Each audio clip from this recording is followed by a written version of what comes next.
రోజుల తరబడి స్నానం చేయక మురికి బట్టలతో అపరిశుభ్రతతో ఉన్న ఈ 16 మంది అభాగ్యులకు ఆశ్రమ సిబ్బంది శుభ్రపరిచే కార్యక్రమాన్ని చేపట్టారు.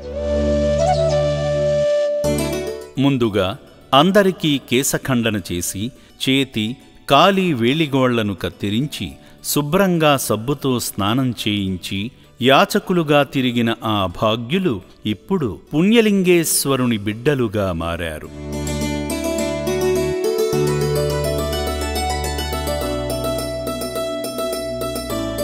ఆశ్రమ సిబ్బంది ఈ 16 మంది శివపుత్రులను శ్రీ పుణ్యలింగేశ్వర స్వామి దర్శనానికి తీసుకువెళ్లగా ఇన్నాళ్లు అనాథులుగా రోడ్లపై ఆకలితో అలమటించి నానాయాతన పడిన ఈ శివపుత్రులను చూసి ఆ పుణ్యలింగేశ్వరుడే పరమానందభరితుడయ్యాడు.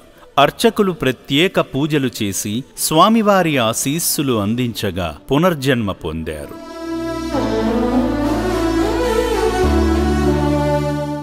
శివయ్య కరుణ, అమ్మవారి ఆశీస్సులతో కొత్త జీవితం ప్రారంభించిన ఈ 16 మంది నిర్భాగ్యులు త్వరలోనే మామూలు మనుషులుగా మారి వారి కుటుంబీకుల చెంతకు చేరాలని కోరుకుందాము.